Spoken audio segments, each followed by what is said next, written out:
Hello everyone, back to tuning into today's fourth and final video. We're going to have a look at the weather for the next 14 days for today's final video. Day 10 will take us to the 14th of November, and we'll be able to extend out beyond that with the extended GFS and ECM ensembles, maybe run around a couple of weeks. We'll have a look at the CFS V2 at the end of the video for the next 4 weeks. That will get us, can you believe it, to the beginning of December.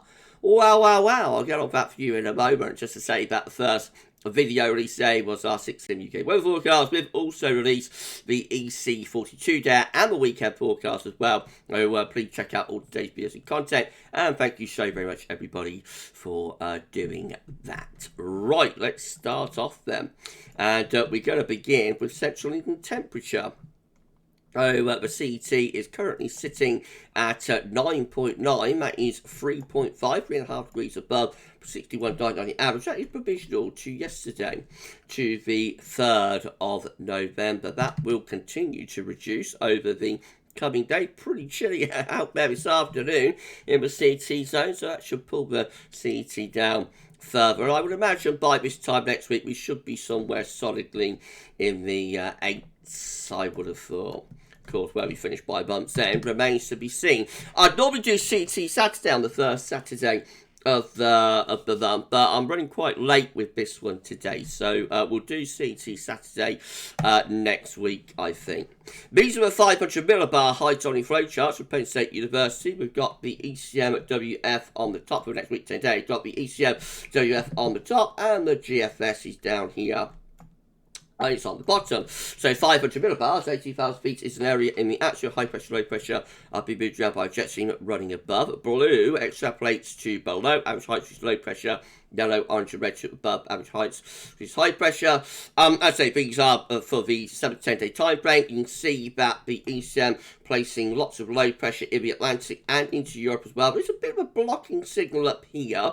That's quite interesting. Some above average heights towards Iceland and also down towards Spain as well. So, of course, the low pressure in the Atlantic and the high pressure towards Spain tried to bring up wind from the southwest, but the high pressure around Iceland and below over the continent, that's trying to bring the wind in from more of a colder sort of east-northeast direction. So a bit of a battle going on there, actually, atmospherically wise. I suspect for us, all we'll see from that is further bouts of wet and windy weather coming in from off the Atlantic. But it's interesting that the broader picture, a bigger picture within the northern hemispheric pattern on our side of the hemisphere anyway, is indicative of a meteorological battle that's going on between the weather trying to maintain the warm conditions that have proved awesome so far with winds coming up from the south, but also we do see a hint there of potentially something colder from the north and from the northeast. Now, the GFS is much more straightforward, so the GFS simply with this deep trough of low pressure in the Atlantic into Western Europe, higher pressure down towards Spain, not much in way of blocking away to the north. So that is just a continuation of the onslaught, really. The Atlantic still, very much holding sway there and bringing further bouts of wet and windy weather in.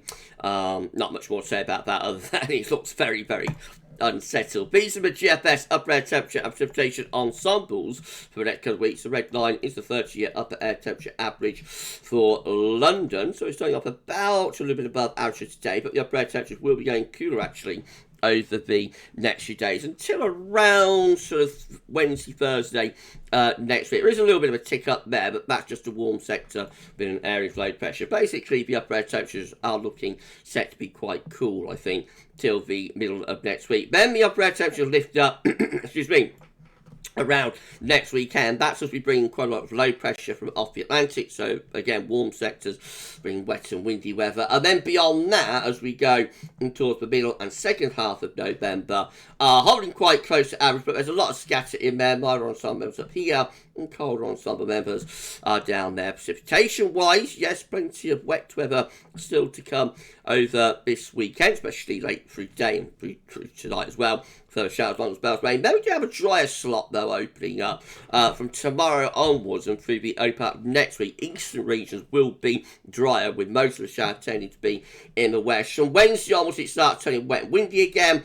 And we'll cover all this in weekend forecast, of course. Beyond that, looks very unsettled, especially next weekend. I think we could see quite a lot of heavy rain, perhaps.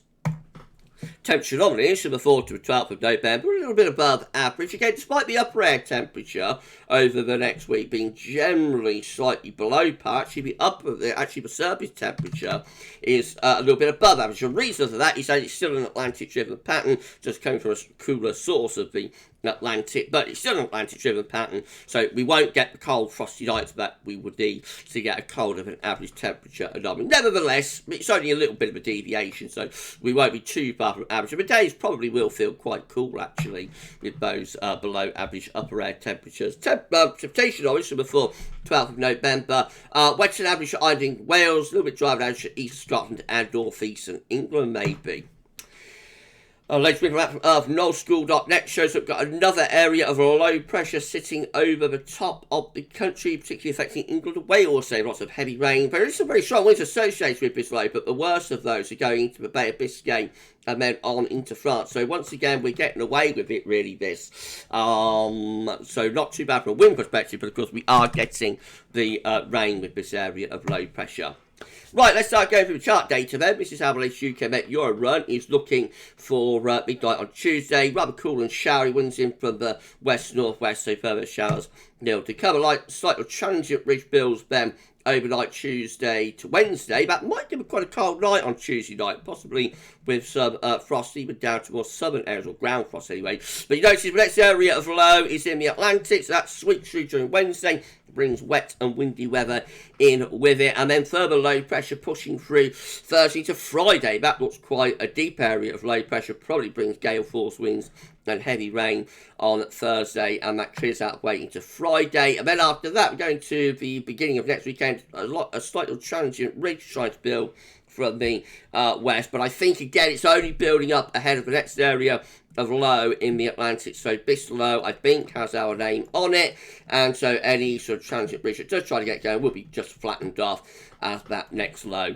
heads in from off the Atlantic, I think. Icon, once again, looking rather cool and showery on Tuesday. Then we bring wet and windy weather in off the Atlantic into Wednesday. Now, Thursday is quite interesting. Look at this little area of low pressure. The other models don't have this developing anywhere near as much, but Icon, look what Icon does on Thursday. Develops that into a very significant feature. That's very reminiscent of what happened this Thursday just gone, actually, with Storm Kieran. So you see some very strong winds again just to our south into the Channel and northern parts of France below, pushing across the southern half of the country, bringing heavy outbreaks of rain as well. That's one to watch if it comes off. But as I say, no other model, I don't think, we can go through it in a row, but no model, I don't think, is developing that little low in that fashion. Most of the models have the low much further north and just bring a bout of heavy rain across the country, and quite strong winds, but nothing overly significant on Thursday. But Icon, a little bit different with that. So that's midnight Friday. Notice by then the low pressure is over the low countries and looks really quite intense. That's bringing severe gales potentially on its southern side again. Beyond that, so we're going to quite a cold northerly then, with a transient ridge building as we get towards the weekend. Again, I think that ridge is only very temporary. We've got more deep low pressure in the Atlantic, so whilst yes, there is a ridge building, that is quite a cold ridge that will probably deliver some overnight frost, but I think this low through next weekend will quickly push the ridge south, flatten it up, and bring more wet, windy weather in from off the Atlantic. I don't see a break from this very unsettled deluge pattern at the moment. Right, okay, this is how the GFS midnight is looking again. We've got the low pressure to the northwest of Scotland, northeast Scotland on Tuesday. Another cool and showery northwesterly winds. Wet and windy as we go through Wednesday into Thursday, then Thursday. Again, you notice this next little low is slipping through. So this is midnight Friday. We have got another low that comes through on Thursday, but not developing anywhere near like Icon is doing with that. So it's just like a wet and windy day on Thursday. Then a little transient ridge builds for Friday, for the next low heads in for Saturday. On and on we go with these conveyor belts of low pressure. That's day 10, 14th of November, still looking very unsettled then. Going to a northerly wind very briefly on 15th of November, a little bit of a cold snap there. High pressure very quick collapses southwards because of this low winding itself up around Iceland and Greenland, and then that low pushes through by the end of that third week of or into the third week of November. Get to the end of GFS midnight run, excuse me, and on it goes, still with more wet, windy weather. A low pressure in from the Atlantic. This is GFS 6Z. Again, all much of a muchness, really. Tuesday, showery. Wednesday, wet and windy. Thursday, even wetter and windier. It does have that little low that Icon's got, and I think it's just there, 6 a.m. on Thursday. So this is along the jet stream, but again, it's not developed into anywhere near the feature that that Icon develops it into. But it does look rather wet and windy, don't get me wrong, at the end of the week with GFS and into the weekend, Berber rain, wind, partying in Atlantic. That was like quite a nasty little low there for 6 a.m. on Sunday actually, so that will give a very wet night next Saturday night into Sunday. Lots of wind and rain coming through with that. Beyond that, high pressure ridges in from the southwest. That's quite a cold ridge initially, but then we pull in much milder air around the top of it for the middle part of November. And so as we go through the third week of November, some higher pressure actually more involved, particularly so for the south. Could bring something a bit drier there, but the north still looking quite unsettled. If you enjoyed the video, please do like, share and subscribe. Thank you so much everyone for doing that. Why not drop a comment and let us know what you think about this and all of our videos. And don't forget to tell friends about GavsWeatherVids. Thank you so much everybody for doing that. We need to put on around 57, 58 subscribers to get ourselves to 17.2k. So if you could give us a sub and tell your friends and family to subscribe to our channel, it would be incredible. Thank you so much everybody for doing that. We're grinding to 18k. It's going to take us quite some time to get there. So our next mini target, 17.2k. If you could give us a sub, it would be incredible. Thank you so much everyone. Right, GM again with low pressure, bringing cool showery northwesterly winds on Tuesday, wet, windy weather pushing through Wednesday to Thursday, but we're back into showery weather Thursday to Friday. A little bit different with the GM, a bit more high pressure to our south and east, fending off those areas of low pressure, not as unsettled at the end of the week as most of the model output has. It's certainly no sign of a storm on Thursday, like Icon's got. He's trying to build up a Scandinavian high, but I don't think much is going to come about. The Atlantic is too active at the moment. So we finish up looking quite mild with southwesterly winds, but also rather wet and windy. There is a high pressure lurking over Scandinavia and back to western Russia, but as I say, at the moment I don't think much is going to come about. The Atlantic is much too active to allow that high pressure over Scandinavia to get a foothold. And then the ECM looks like this, so rather cool and showery with those northwest winds on Tuesday, wet and windy for Wednesday to Thursday, and then more low pressure dominating Thursday to Friday. Again, that could be the little low that Icon's got, but the ECM does not develop that into anywhere like the feature that Icon does. No, just rather unsettled bouts of rain, relatively cool temperatures at the end of the week. This is takes us into the weekend. So then we see the low pressure begin to shift over towards Denmark, and a ridge is trying to move down from the north. That's trying to turn things drier and colder into next weekend. Note, we have got plenty of low pressure still waiting in the wings. So I suspect this ridge trying to attempt to our north in terms of colder is doomed to fail. That's how we look at day 9. Low pressure already starting to break through, and that's day 10, 14th of November. Yes, we have again got a bit of a blocking feature to our north and northeast, but really it's this low pressure in the Atlantic that's still the dominating factor. So just rather cool, but turning after a couple of dry days, turning unsettled again.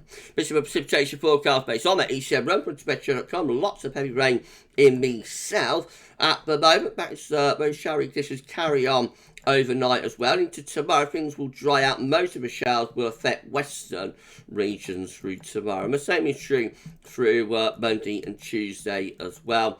Wednesday, in comes the next batch of wet and windy weather, and then we're back into showers through to the last stages of the week. And there might be another spell of heavy rain on Thursday. You've got to watch out for that. A little bit drier into next weekend and colder. Notice some showers begin to turn a little bit wintry out in the North Sea, and then get to day 9 and low pressure starts bringing wet weather back in off the Atlantic. So that begins to turn a little bit wintry on the leading edge up in the north, particularly over elevation. Elsewhere, just plenty of cold rain really. These are the October table within the ECM ensembles today for day 10. gets us to the 14th of November. These are coming from ecm.int, actually, not from the Icelandic Met today. It's not updated there. So we've got 13 members of the ECM ensembles with high pressure in Scandinavia reaching through Western Europe. That would be drier, actually, for daytime. Could be a little bit on the chilly side. We've got another 13 here. But again, with a ridge through the west of Europe. That's a bit weaker, though. Low pressure still out in the Atlantic. That probably still trying to keep the unsettled weather going. We have got 12 that look unsettled still. Low pressure in the Atlantic and away to our east as well. So that's just keeping things relatively unsettled. A little bit milder with that as well. Winds coming more from the west. We have got 9, which I think would probably include the operational run, with some high pressure blocking up to the north. Low pressure is away to the east. Some winds coming in, potentially quite a chilly northerly direction. Low pressure again out to the Atlantic. And then finally we've got 4. We're going to town with high pressure. Big areas of high pressure taking over across the north and the west of Europe will bring dry, but potentially perhaps quite cold weather with the first properly significant frost of the season. In 2 weeks' time, these are the options that we've got. Gets us to the 19th of November. 17 members of the ECM ensemble still look unsettled. Low pressure out to the west. And mild with that, bringing up wind from a southwesterly direction. We've also got 16. Again, with deep low pressure in the Atlantic. So the Atlantic is unleashed with that. We have got 12. With a ridge out to our west and a trough to our southeast. That will bring the wind in from perhaps a colder northerly or northeasterly direction. Then finally we have got 6 with high pressure to our northern east. So a large blocking feature there, Greenland, Scandinavia. But because of Vistula around Biscay cut off, we're actually still bringing the wind up from southerly southeast direction. So that's something to bear in mind that we always talk about. You know, it's one thing to get a block. So this is particularly important when we get an SSW. I'm off on a tangent, I'm so sorry, but I'll just say this very briefly. So when we get an SSW, we look at that because after southern stratospheric warming, we can get a blocking feature setting up over the Arctic. But as we always say, that's only part of the story. The other factor is where that blocking area of high pressure sets up. And this is a prime example just here of the block setting up in the wrong place or the right place, depending on your point of view, for us to get cold. Actually, with this, the cold is going down into Russia through here with that trough of low pressure. That would be very cold through there over on the eastern side of the block. But where we are still managing to bring up the wind from like a southerly southeasterly direction despite extensive blocking. Only 6 going for that anyway though, so it's probably not worth worry about it too much. CFS finally, and then we're done. These are 500 millibar high times bring down to week periods. The first week period takes from 10th of November. This next week will be very unsettled with low pressure in the ascendancy. Week 2 will be the 11th, 17th of November, still with below average heights, low pressure in from off the Atlantic. No sign of an end to the deluge there. Week 3 is the 18th, 24th of November, still with lots of low pressure in the Atlantic. And then lastly, so that's week 3, week 4, lastly, is 25th of November to the 1st of December, first day of meteorological winter, as well as being first day of December. And there's no end to it. The trough actually deepening there from week 3 to week 2. And so on and on it goes. Further heavy rain to come. By then, I would imagine we're all going to be wearing flippers or something. I don't know, but it does look it does look like the deluge goes on there with the CFS, at least until the beginning of December. Goodness gracious me. Okay, if you've enjoyed the video, please can you like, share, and subscribe. Thank you so much, everybody, for doing that. Drop a comment, let us know what you think about this and all of our videos, and don't forget to tell friends about GavsWeatherVids. We thank you so much for doing that. And I'll just tell you coming up tomorrow, we're going to have the 6 MB UK weather forecast. We've got the 10th. Yes, the 10th winter update. We're at the busiest end of the winter update now, which means we start to bring out the big guns for data. And this week we're looking at the easterly phase of the QBI, the easterly phase of the quasi-biennial oscillation. So that is what the analog side of the 10th winter update we'll be looking at. But of course we'll look at so many other things as well. We'll be live streaming at 6 o'clock, so I shall see you live at 6 when we'll discuss the temp winter update. We'll bring you a 10 to 14 day within that live stream, and if all of that wasn't enough, we'll show you some long range as well. And straight after that, we will have the second instalment of the Christmas countdown. So lots and lots to look forward to tomorrow. An epic weekend of content from GavsWeatherVids. Please keep checking back to the channel for more. I'll see you tomorrow, hopefully on the live or for one of the uploads. But for this video, that's all now, and thanks for watching.